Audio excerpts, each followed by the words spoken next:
tous ceux qui sont connectés sur notre page Facebook et sur notre compte YouTube. Bon dimanche à vous, de partout dans le monde. Et nous croyons que la grâce qui est en ce lieu va aussi vous localiser. Voilà.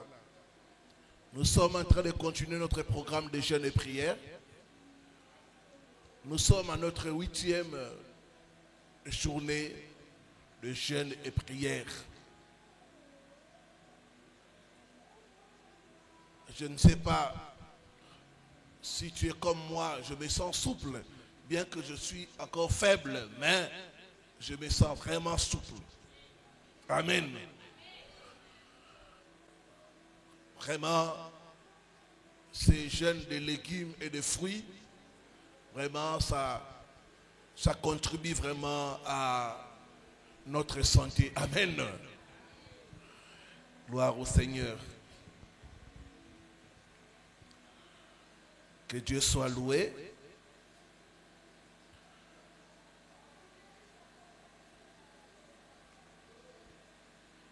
Je vais parler de quelque chose pour clôturer sur les esprits de famille. Comme ça, lundi déjà, nous commençons sur les lois des familles.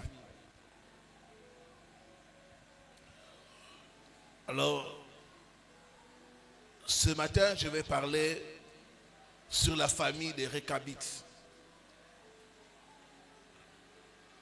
Les esprits de famille, cas de la famille de Récabites.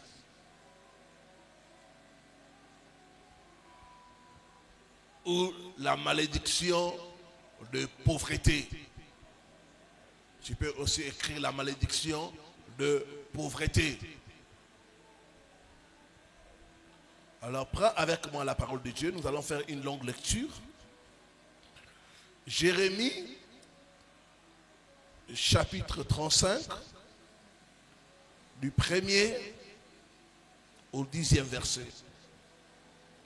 Et puis nous lirons Deutéronome 28, le verset 30.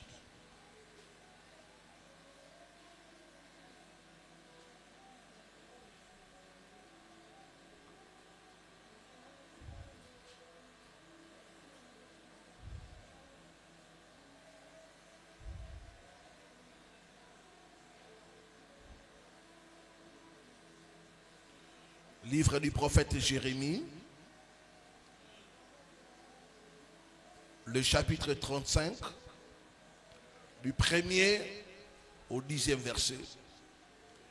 La parole fut adressée à Jérémie de la part de l'Éternel au temps de Joachim, fils de Josias, roi de Juda, en ces mots.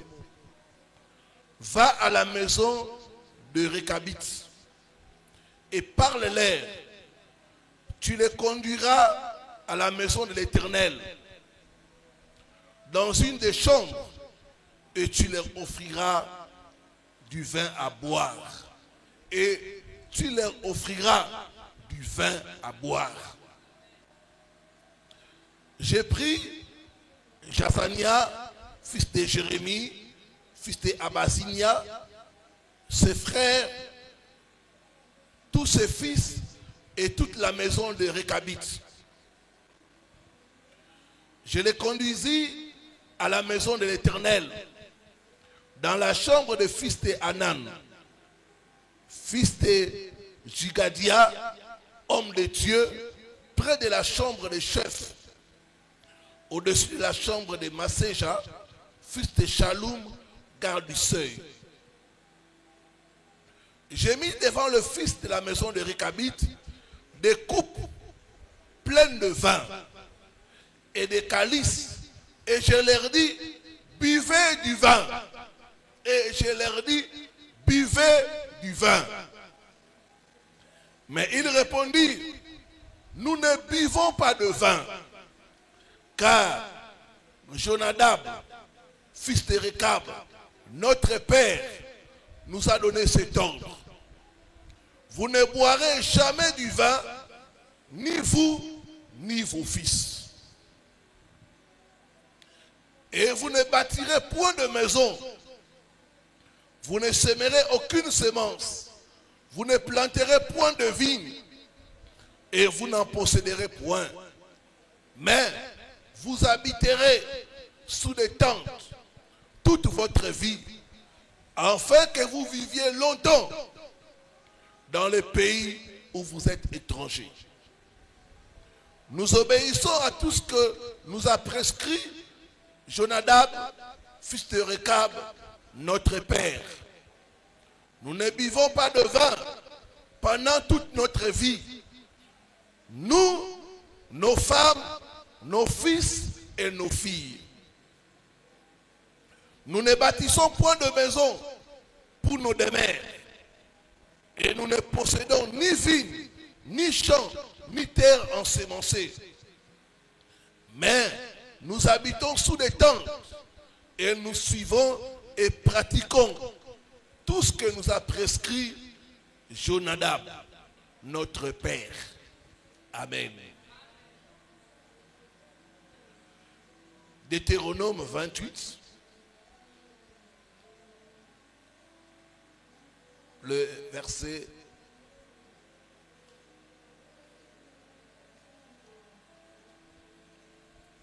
30, 30 je pense.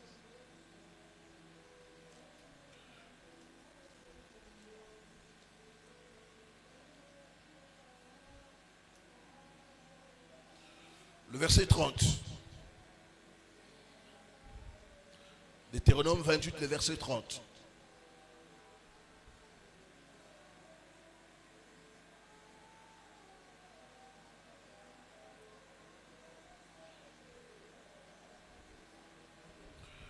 Tu auras une fiancée et un autre homme couchera avec elle. Tu bâtiras une maison et tu ne l'habiteras pas. Tu planteras une vigne et tu n'en jouiras pas. Amen. Que Dieu bénisse sa parole.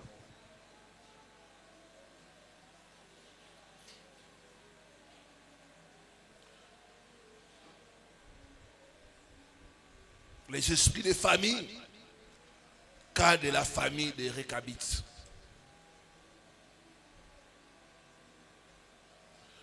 Bien-aimés, il y a des gens qui sont sauvés. Mais quand vous regardez leur vie, c'est l'échantillon de la malédiction qui est dans leur famille. Comme dit la parole de Dieu, mon peuple, il détruit faute de connaissances. Les esprits de famille sont des esprits têtus. Les esprits de famille sont des esprits résistants. Ils ne lâchent pas facilement leurs victimes. Quand ils sont après vous, vous allez remarquer que ce qui est facile aux autres, pour toi c'est compliqué. Là où les autres passent facilement, pour toi, c'est difficile. Ce que les autres obtiennent avec facilité, pour toi, c'est avec des luttes et des luttes et des luttes. Les esprits de famille. Il y a un des mots qui peut t'aider à comprendre que tu es combattu par les esprits de famille. Les mots complications. Quand dans ta vie tout est compliqué,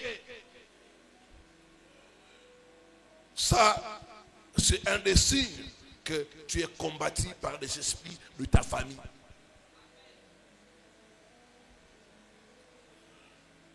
Tu rencontres des complications là où normalement il ne devait pas y avoir de complications. J'ai reçu le cas d'un frère. Il était en Suisse. Il était de l'Angola. Il était un ancien militaire. Tous ceux avec qui il a évolué à l'armée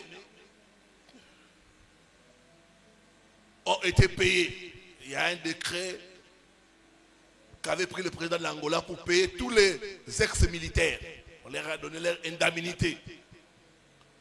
Tous ses amis ont été payés. Et on l'a appelé. Le monsieur a quitté la Suisse pour venir à Luanda. Arrivé là-bas, les choses se sont compliquées pour lui. On a payé tout le monde, sauf lui. Il y a eu des complications. Il devait faire 2 semaines. Il a fait 3 mois et il est rentré sans aucun sou. Et pourtant, il était dans ses droits. Mais on ne l'a pas payé. Le mot complication. Donc, tu remarques que ce qui est facile pour les autres, pour toi, c'est compliqué.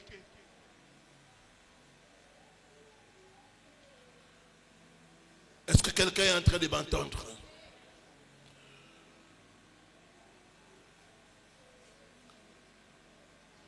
Là où les autres passent, pour toi, tu es bloqué. Ce qui réussit pour les autres, pour toi, c'est compliqué. Tu peux être une sœur à l'église. Tu apprends qu'un frère est célibataire. Tu commences à fréquenter les frères. Tu l'invites au restaurant. Tu lui donnes des cadeaux. Mais quand les frères, maintenant, se décident de se marier, ils proposent une autre sœur. Il te laisse tomber. Et il te dit, ma sœur, je t'apprécie bien, mais j'aimerais que nous puissions laisser rester des frères et sœurs.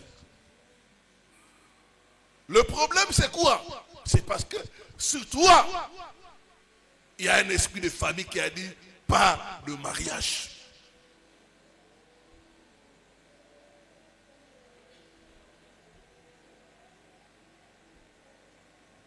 Pas de mariage. D'autres même, un homme peut s'intéresser à toi. Il a de bonnes intentions. Mais les esprits de famille vont les chasser. D'autres même, l'homme vient, il devait te prendre en mariage. Les esprits de famille lui disent, Bango Baba Lakati, Zoye, Sakananae, et puis Tikaï. Tu la prends, tu joues avec elle, et puis tu la laisses tomber. Parce que dans cette famille, il n'y a pas de mariage. Ma prière, que Dieu te délivre au nom de Jésus. Que Dieu te délivre au nom de Jésus. Dieu te délivre au nom de Jésus. Toute emprise de l'esprit de famille soit brisée au nom de Jésus. Soit brisée au nom de Jésus. Je connais des filles qui se comportent bien. Ce n'est pas des filles de tête brûlée, non. Elles ont un bon comportement. D'autres même travaillent, mais pas de mariage. Comme dit la parole de Dieu, mon peuple est détruit faute de connaissances. Les esprits des familles gouvernent, contrôlent, influencent les gens qui ont le même sang. Les esprits des familles établissent des limites. Les esprits des familles établissent des lois. Les esprits des familles interdisent à certaines personnes d'entrer dans leur canon.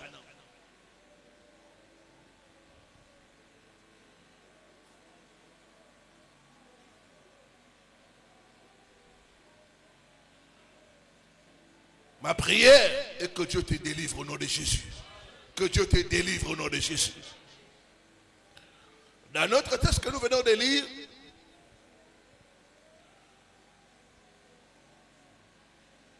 Dieu va parler à son prophète, Jérémie. Il lui dit, va dans la maison des Réchabites.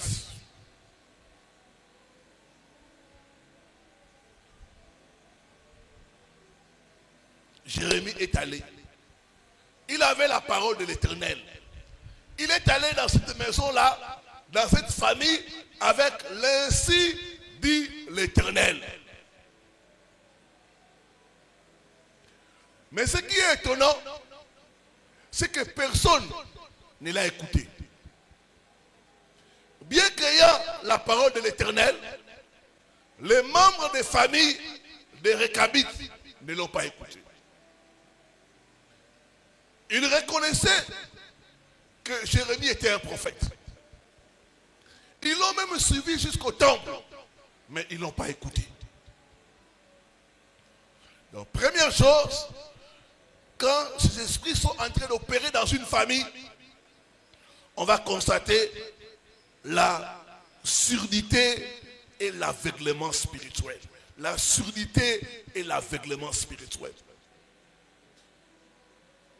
Les gens seront comme sourds au bon conseil. Les gens seront comme aveugles sur les choses qu'ils sont en train de vivre.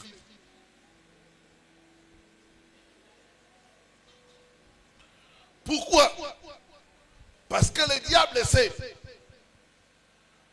que si tu écoutes, tu seras délivré. Alors il va bouger tes oreilles pour trouver ta situation normale, pour trouver la situation de ta famille normale. Le diable va t'aveugler pour dire que c'est comme ça chez nous. C'est comme ça chez nous. Il y a une soeur qui vient ici. Quand tu regardes leur famille, tu te dis non, il y a un, ça ne va pas. Trois de ses sœurs se sont mariées. Et toutes les trois sont revenues dans la maison familiale.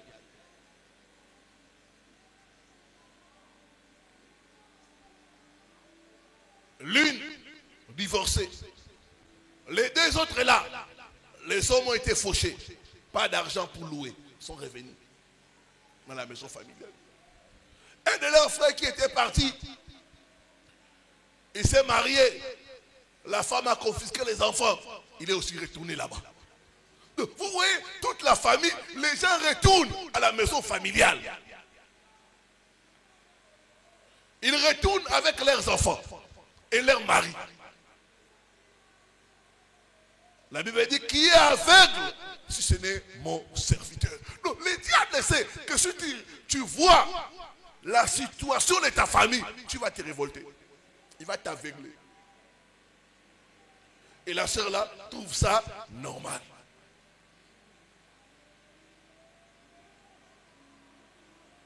Vous verrez même des beaux fils sortir,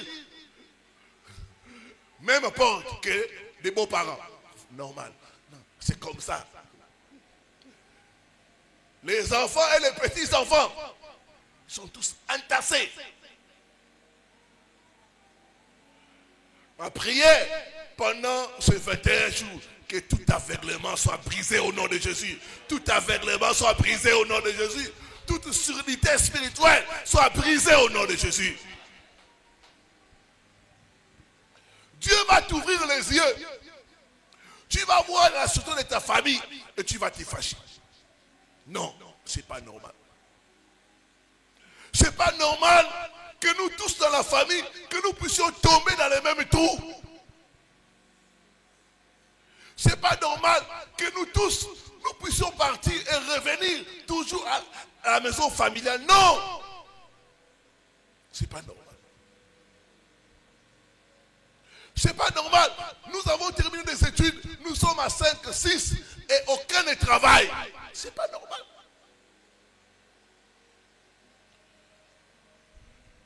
Jérémie est allé dans cette maison. Il a commencé à parler, à prophétiser, à dire l'ainsi dit l'Éternel. Mais les gens étaient aveugles. Ils n'écoutaient pas. Les esprits de famille, ils vous aveuglent. Ils vous rendent sourds. Vous ne voyez pas. Quand nous étions sur Progrès, j'ai parlé de ces choses. J'ai dit, c'est pas normal. Tu as 3 enfants avec 3 hommes différents. Mais ça, c'est la prostitution. Il y a une sœur qui était là. Elle s'est fâchée. Oh, le pasteur m'a attaqué du haut de la chaîne. Elle a quitté l'église.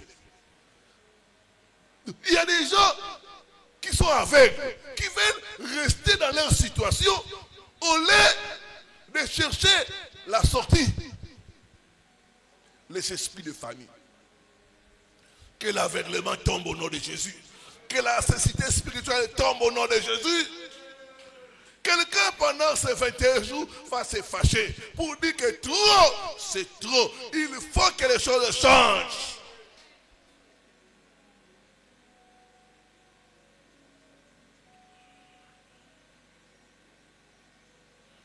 La Bible dit, heureux ceux qui ont les oreilles pour écouter.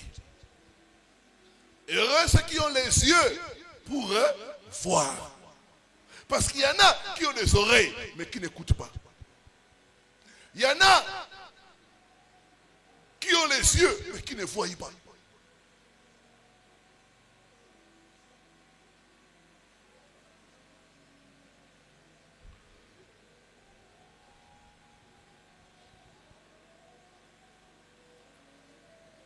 Deuxième chose, on va constater, c'est le manque de jouissance dans cette famille. La Bible dit, Dieu a dit à son serviteur, rassemble cette famille, mets devant eux des coupes de vin et dis-leur de boire. Et le prophète a fait cela. Il a dit, il a mis devant eux des coupes de vin. Il leur a dit, buvez. Bien aimé, quand nous regardons la parole de Dieu, le vin représente la joie. Le vin dans la parole représente la jouissance. C'est pourquoi la Bible dit, tu planteras une vigne, tu n'en jouiras point. Ça, c'est une malédiction. Donc, le vin rend la vie joyeuse. Psaume 104, le verset 15.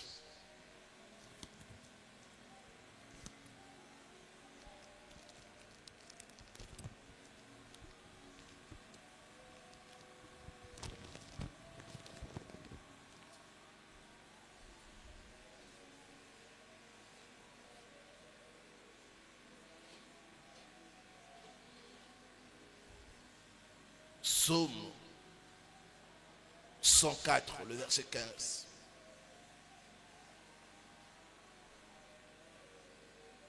Le vin qui réjouit le cœur de l'homme et fait plus que l'huile resplendir son visage.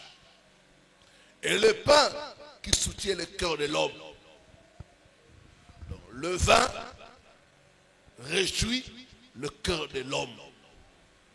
Le vin, ici, c'est signe de la joie, signe de la jouissance.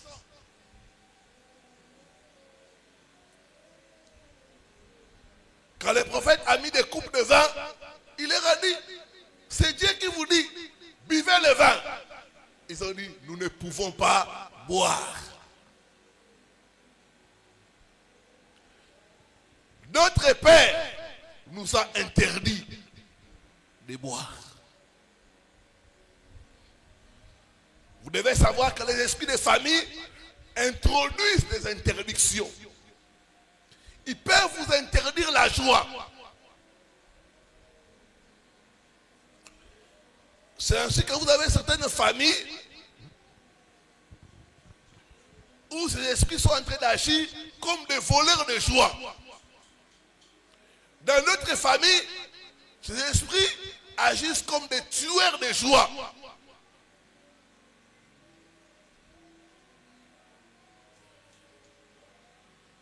Il y a des familles où chaque fois les gens veulent se réjouir. Quelque chose vient tout avorter. Chaque fois que les gens sont sur le point de réussir, sur le point de se réjouir, quelque chose doit arriver pour gâcher leur joie. Dans d'autres familles, les gens sont toujours en train de pleurer. Il n'y a pas de choix. C'est le deuil. C'est succession de malheurs.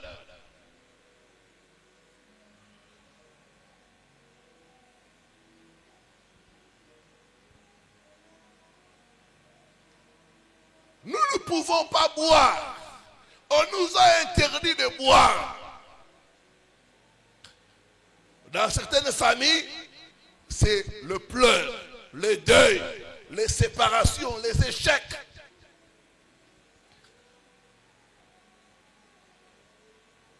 Dieu dit au prophète, dit à cette famille qu'ils boivent. Il dit, nous ne pouvons pas. Ma prière ce matin, que toute malédiction, toute limitation qui est dans votre vie, qui t'empêche de boire, soit brisée au nom de Jésus. Soit brisée au nom de Jésus. Soit brisée au nom de Jésus. Ce matin, tout habit de deuil qu'on t'a fait porter sera ôté au nom de Jésus. Sera ôté au nom de Jésus. Sera ôté au nom de Jésus. Il dit, nous ne pouvons pas nous réjouir. Nous, chez nous, c'est le deuil. Nous, chez nous, c'est l'échec. Nous, chez nous, c'est la souffrance. On ne peut pas. Je prophétise, avant la fin de ce programme, tu boiras la coupe du succès au nom de Jésus. Tu boiras la coupe du succès au nom de Jésus. Tu boiras la coupe du bonheur au nom de Jésus.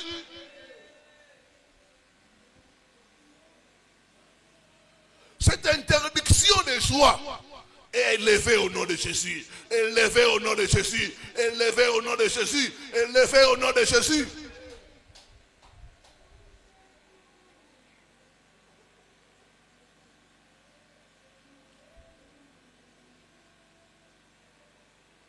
Nous ne pouvons pas. J'arrête les voleurs de joie dans les familles au nom de Jésus. J'arrête les voleurs de joie dans les familles au nom de Jésus.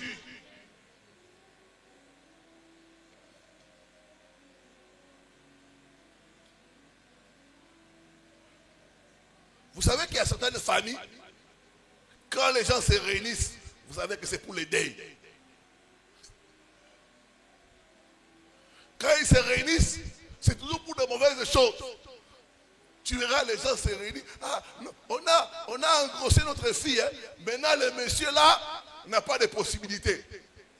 Donc, nous faisons la réunion dans la famille pour trouver les voies et moyens pour que notre fille au moins puisse accoucher. Donc, les gens ne se réunissent jamais pour de bonnes choses. Toujours de mauvaises choses. Toujours pour pleurer. Toujours pour constater les malheurs. On leur a interdit de ne pas boire. On dit, vous ne pouvez pas boire.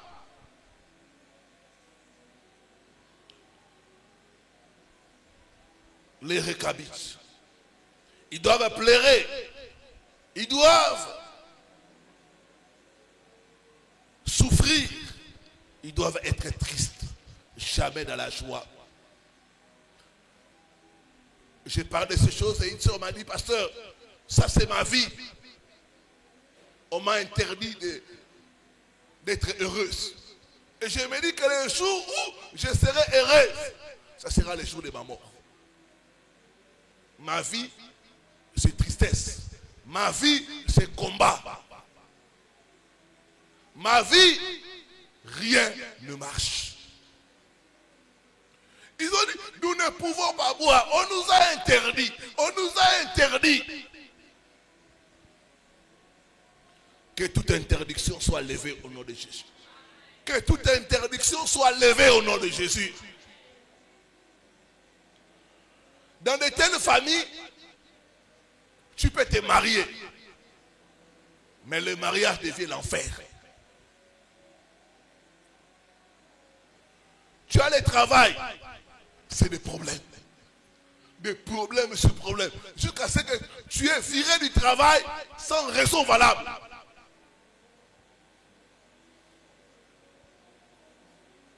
Tu achètes une voiture, une semaine après c'est l'accident. On t'a interdit de te réjouir. D'autres même, leur joie est de courte durée. De courte durée. Courte joie. C'est ainsi que vous voyez certaines personnes, quand les bonnes choses commencent à leur arriver, elles commencent à pleurer. Parce qu'elles savent que ça ne va pas durer. Que toute interdiction de joie soit levée au nom de Jésus. Soit levée au nom de Jésus. Soit levée au nom de Jésus. Soit levée au nom de Jésus.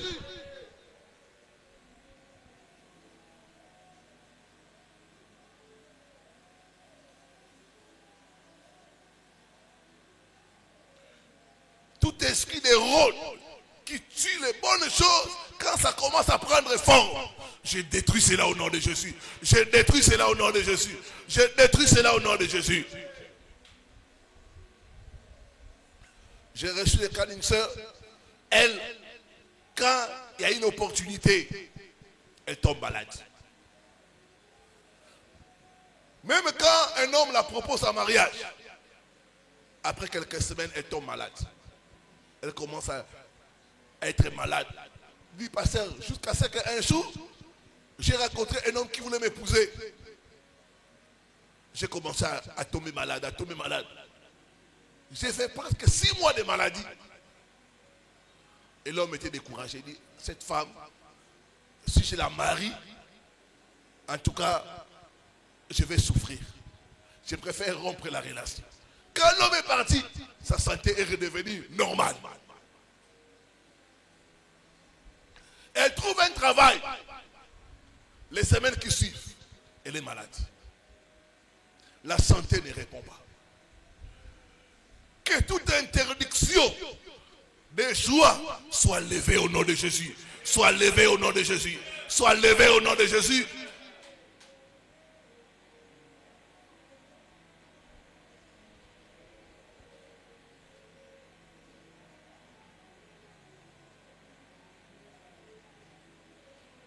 Notre Père nous a interdit de boire.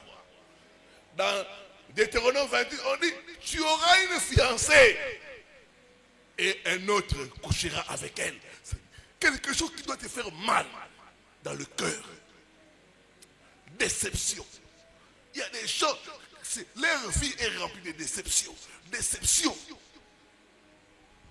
C'est un esprit de famille. J'ai reçu le cas d'une soeur, elle s'est préparée au mariage. Alors, elles ont fait des invitations. L'homme lui a dit, cherche une maison. Elle est allée prendre une maison. C'était les gens des maisons cour commune. Ça restait 2 mois. C'est préparé au mariage.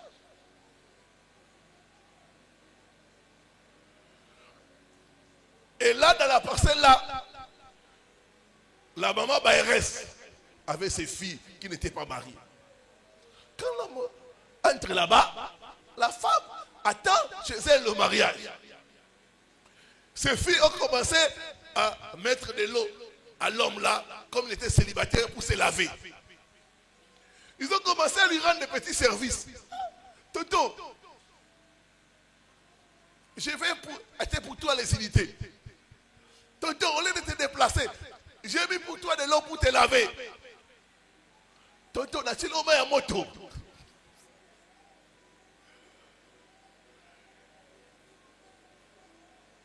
Juste en 2 semaines seulement, l'homme a été bouleversé. Finalement, après 1 mois, l'homme a changé d'avis. Il a pris la femme de la Baérès. Et cette fille est entrée elle-même dans la maison de l'homme, sans même attendre le mariage. Un esprit qui te pousse toujours à la déception. On dit, tu auras une femme, un autre va la prendre. Un esprit qui t'empêche de te réjouir. J'ai reçu le cas d'un frère comme ça. Lui, quand il ne priait pas, quand il sort avec une copine, quelqu'un doit la ravir. Quelqu'un doit la ravir. Pasteur, moi,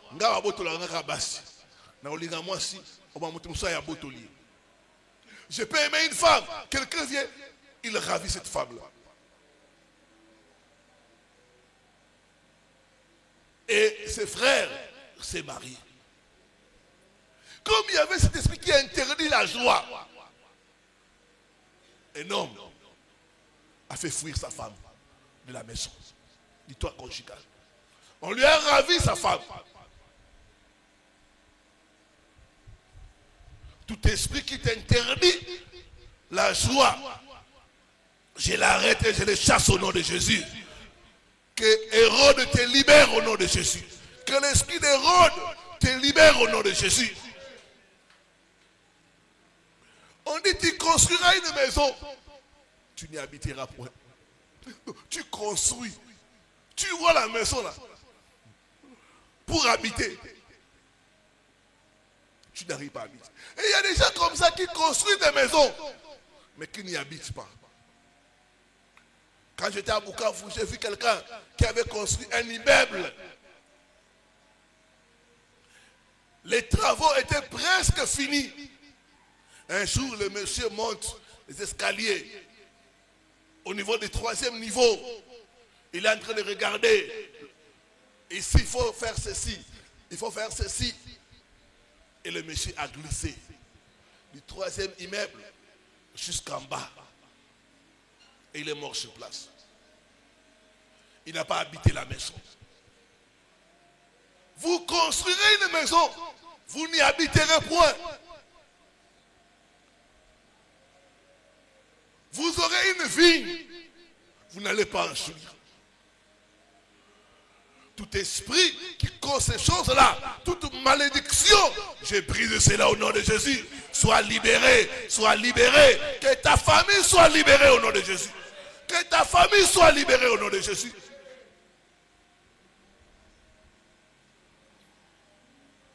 Les Récabites ne peuvent pas se réjouir. Je connais un frère qui était dans un parti politique. Ils ont souffert comme ça dans ces partis politiques. À l'époque de 1+3. C'était une famille que j'encadrais. Ils ont souffert. Même le leader de ces partis politiques-là venait manger chez lui. Tous les statuts du parti-là, ils ont rédigé ça dans sa maison. Mais quand ils ont eu le pouvoir, c'est la première personne qu'on a écartée. Quelqu'un qui a souffert. Mais au moment de se réjouir, comme cet esprit dit que toi tu ne peux pas boire, c'est toi qu'on doit écarter. Que toute malédiction soit brisée au nom de Jésus. Soit brisée au nom de Jésus. Soit brisée au nom de Jésus. Soit brisée au nom de Jésus.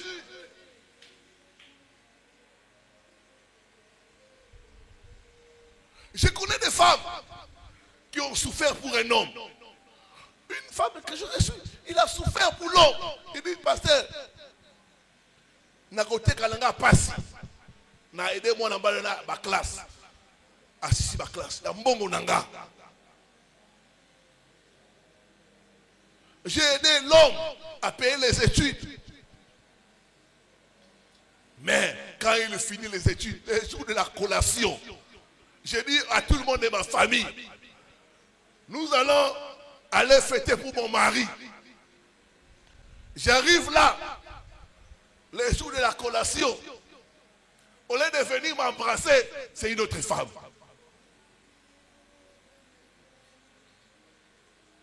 J'étais mouillé, j'étais déçu. J'ai investi pour cet homme. Mais à la fin, il m'écarte. Tout esprit qui dit que tu ne peux pas te réjouir, je brise cela au nom de Jésus. Je brise cela au nom de Jésus. je brise cela au nom de Jésus. Il dit, notre Père nous a dit que nous ne pouvons pas boire. Nous ne pouvons pas nous réjouir. Nous, c'est la souffrance. Nous, c'est le deuil. Nous, c'est les pleurs. Troisième chose, on remarque dans cette famille, c'est la pauvreté. Les gens sont pauvres. Il dit, notre Père nous a dit, nous ne pouvons rien posséder. Pas de maison, pas de champ, rien. C'est comme ça qu'il a dit. Nous devons habiter dans des tentes. Nous ne devons rien avoir. La pauvreté. La maison représente la stabilité. Or, quand quelqu'un est pauvre, la personne est instable. Vous avez des familles où tout le monde est instable. Tout le monde est instable. Personne n'a quelque chose de fixe. Non.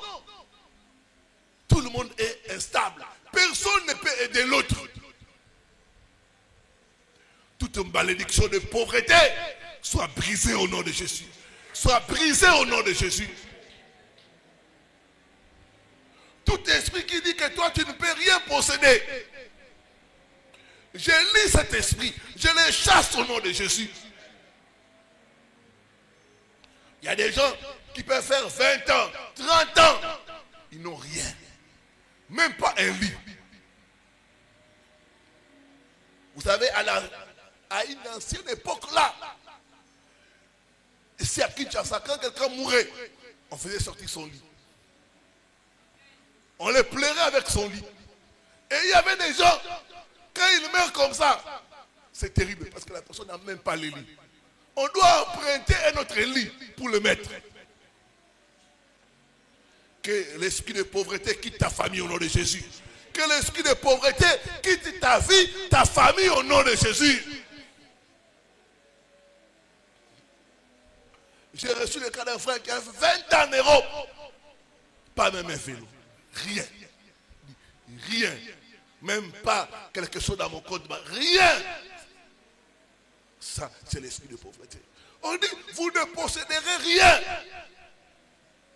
Pas de champs. Pas de maison. Rien. Ils doivent habiter dans des tentes. C'était comme une condamnation où ils ne peuvent pas posséder. Tout esprit qui dit que tu ne seras jamais propriétaire, je lui envoie le feu au nom de Jésus. Je lui envoie le feu au nom de Jésus. Je lui envoie le feu au nom de Jésus. Dans certaines familles où il y a cette condamnation-là, même quand tu possèdes des biens, quelque chose doit arriver et tu dois commencer à vendre tes biens un à un jusqu'à ce que tu vas mourir pauvre. J'ai parlé de ce que quelqu'un m'a dit, parce que ça c'est ma famille. On avait un oncle qui avait beaucoup de parcelles, presque dans toutes les communes. Cet oncle-là a commencé à vendre de son vivant. Chaque parcelle, une à une. Jusqu'à ce qu'il a vendu même la parcelle où il habitait. Pour aller louer. Et quelque temps après, il est mort. Donc il est mort les mains vides. Vous ne posséderez rien. Vous ne posséderez rien. N'avez-vous jamais entendu des familles où le papa meurt, il laisse la parcelle. Comme cet esprit est dans la famille.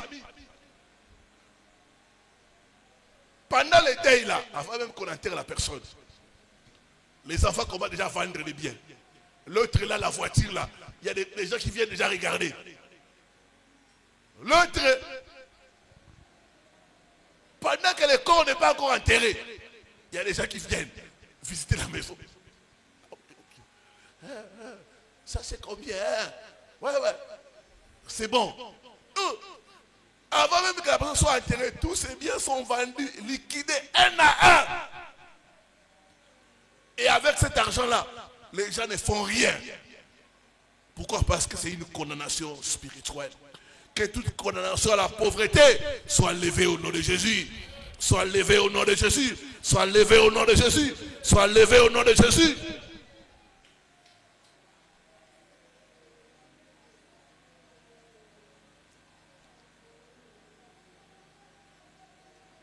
Interdiction de posséder quoi que ce soit. Il y a des familles où les gens sont dépouillés. Les gens sont vides. Tout est vide. Les gens n'ont rien. Parce qu'il y a une interdiction qui est sur la famille. Vous ne posséderez rien.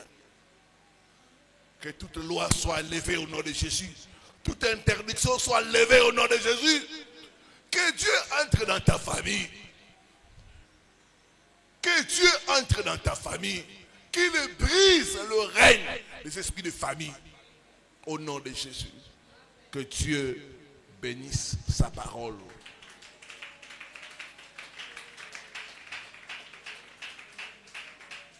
Mettons-nous debout pour la prière.